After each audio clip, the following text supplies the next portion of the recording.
सास बनने की ट्रेनिंग। सुधा के बेटे की शादी होने वाली थी और वो इतनी एक्साइटेड थी कि आज मैं ऊपर आसमां नीचे, आज मैं आगे जमाना है पीछे। अरे हाँ भाग्यवान, तू सबसे आगे ही है। लेकिन हुआ क्या है? सास बनने वाली हूँ मैं। अरे घर में एक नया सदस्य आ जाएगा, कितना अच्छा लगेगा ना। आप और राहुल तो ऑफिस चले जाते थे और मैं पागल की तरह घर में अकेली। अब तो मेरा साथ देने वाली आ रही है इस घर में। बहुत बहुत बहुत खुश हूँ मैं। ओहो ठीक है बेगम, लेकिन अपनी खुशी को लगाम लगा कर रखो। क्या पता कैसी आए, तुम्हारा साथ देने वाली आए या फिर ऐसी आ जाए जो तुम्हारी शक्ल देखना भी पसंद ना करती हो। ऐसा क्यों बोल रहे हैं जी? शुभ नहीं बोल सकते तो अशुभ तो ना बोले। अच्छा जल्दी से तैयार हो जाओ, चांदनी चौक जाना है शादी की शॉपिंग के लिए। हाँ हाँ, थोड़ी सुबह तो हो जाने दो, दुकानें बाजार खुल तो जाए। तुम सच में ना पागल हो गई हो बहू के आने की खुशी में। बेटा माँ की हरकतें देख रहा था। वो सारी बात फोन पर अपनी होने वाली बीवी राशि को बताता है। फिर पता है क्या हुआ? माँ ना सुबह 6 बजे ही पापा को चांदनी चौक जाने को कहने लगी। दूसरी तरफ राशि कहती है, अरे वाह, ये तो बहुत अच्छी बात है ना। सास इतना सोचने वाली मिल रही है, और क्या चाहिए। मैंने भी सोचा है मम्मी जी के साथ बहुत प्यार से रहूंगी, उनका ख्याल रखूंगी और प्यार करूंगी। राहुल भी खुश था। लेकिन बाजार में सुधा जी और उनके पति को एक अजीब सी दुकान दिखती है जिसके बाहर लिखा होता है, हमारे यहाँ सास बनने की ट्रेनिंग दी जाती है। ये देखिए जरा, लग रहा है आजकल के लोगों को कोई काम नहीं है। अरे सास बनने की भी ट्रेनिंग होती है क्या? दुकान के सामने एक पिंजरा था, उसमें एक तोता बंद था। सुधा की बात सुनकर तोता बोल पड़ता है, अरे नादान औरत, अगर सास सही तो पूरा घर सही रहता है, परिवार बंधा रहता है और आने वाली जनरेशन संस्कारी होती है। लेकिन तू क्या समझेगी? जा जा आगे जा।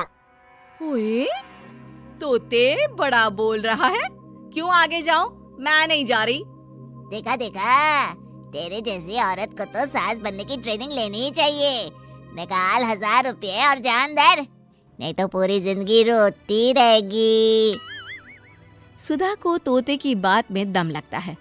ए जी, निकालो ना जरा 1000 रुपए। अरे पागल हो क्या? जानवर की बात में आ रही हो? किस पागल आदमी की सुन रही हो, जिसे ये भी नहीं पता कि तोता जानवर नहीं पक्षी होता है। चलो निकालो 1000 रुपये और अंदर जाकर सास के रूप में जीवन को सफल कर लो। हाँ जी, बात तो ये सही बोल रहा है। कहाँ मैं आपकी बात में आ रही हूँ? मैं तो अंदर जा रही हूँ, 1000 रुपये दीजिए। पति क्या करता, बीवी की आज्ञा सर आंखों पर। लेकिन जैसे ही सुधा अंदर जाती है, सामने कई औरतें पहले से ही बैठी होती हैं। मेरी पहली बहू के वक्त मैंने इतना नहीं सोचा था, और आज वो मेरे सर पर चढ़कर नाचती है। गुरुजी, कोई उपाय बताए। तभी गुरु की नजर सुधा पर पड़ती है और वो आंखें बंद कर लेता है। तू पहले भी मेरी दुकान के सामने से होकर गई थी ना, तब क्यों नहीं आई? औरत जो कि गुरु के साथ मिली हुई थी। महाराज, तब पता नहीं था कि सच में सास बनने की भी ट्रेनिंग लेनी होती है। लगा था घर में कोई सदस्य आ रहा है जो सारा दिन मेरे साथ रहेगी, लेकिन ऐसा तो कुछ भी नहीं हुआ गुरुजी। चल फिर पैकेज लेकर 20,000 वाला कल से आ जाना। जी महाराज, गुरुजी की जय हो। वो औरत भी सुधा को देखती है और कहती है, सही जगह आई हो बहन। 10-20 हजार का मुंह नहीं देखना भाई, बस घर बस जाए तो सोचो गंगा नहा ली। बहुत कमा लेंगे अगर परिवार एक रहा, नहीं तो बुढ़ापा वृद्धाश्रम में बिताओ। सुधा डर जाती है। वो गुरु के पास जाती है और उन्हें पैसे देती है। देखो, एक मंत्र गांठ बांध लो कि कभी भी बहू को बेटी ना समझना। जितना दबाकर पहले दिन से रखोगी, धीरे धीरे प्यार दोगी तो मान रखेगी, नहीं तो। ना जी ना गुरुजी, समझ गई। अरे भला हो भगवान का जो आपसे मिला दिया, नहीं तो मैं। हाँ हाँ, आगे बढ़ते जाए, पीछे और भी लोग हैं, सबको मौका दें। सुधा घर आ जाती है। राशि शादी करके घर आती है तो दिमाग में सास की वही छवि होती है जो राहुल ने दिखाई थी। देखो राशि, मैंने काम वाली हटा दी है। वो क्या है ना, 2000 महीने लेती थी, यानी कि 24,000 साल का, और 5 साल में उसे जोड़ो तो 1,20,000 रुपए। माँ जी, और 10 साल जोड़े तो? तभी राहुल आ जाता है। अरे बस बस, इतना मत जोड़ो, फिलहाल भूख लगी है, कुछ खाने को दो। अरे पर बर्तन तो गंदे हैं ना, काम वाली तो आई नहीं, फिर बर्तन कौन धोएगा? अरे कौन धोएगा मतलब? तू धोएगी? मैं? ठीक है, मैं धो लेती हूँ, धो कर देती हूँ, आप खाना बना ले। अरे खाना भी तू ही बनाएगी? ये क्या बात होती है माँ, क्या हो गया तुझे? कल तक तो कुछ और ही बोल रही थी। लेकिन सुधा का व्यवहार सुधरने का नाम ही नहीं ले रहा था। बहू और बेटा ससुर से बात करते हैं। पिताजी, क्या हो गया है माँ जी को?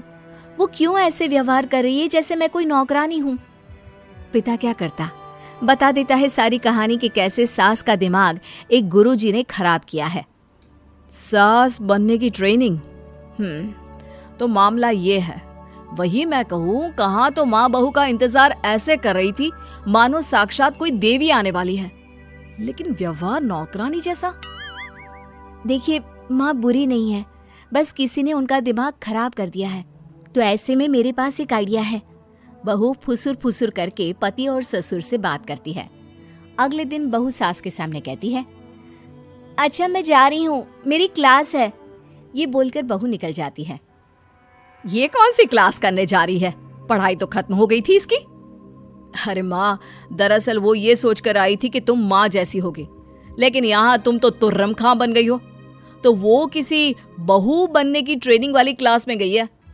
ये बोलकर बेटा बाप की ओर देखता है और आंख मार देता है।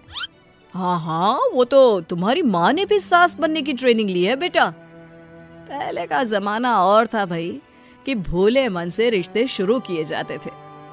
अब तो नई लड़की घर आते ही नौकरानी हटा देते हैं। बताओ, पिछले 25 साल से वो नौकरानी काम कर रही थी, तब तो कोई हिसाब किताब नहीं हुआ। अरे पापा, आप भी माँ को बोल रहे हैं? अरे माँ ना, वो माँ समझ कर आई, घर में खुशहाली रखने के लिए हमेशा आप लोगों के साथ उठती बैठती, माँ को कभी जवाब नहीं दिया। लेकिन माँ की क्या गलती? अरे दादी ने भी तो ऐसा ही किया होगा ना माँ के साथ, तभी तो माँ अपनी बहू के साथ ऐसा कर रही है। नहीं नहीं, वो तो बहुत अच्छी थी, मेरे आने के बाद तो उन्होंने खाना बनाने वाली भी रख ली थी। अरे तो फिर तुमने क्यों काम वाली हटा दी?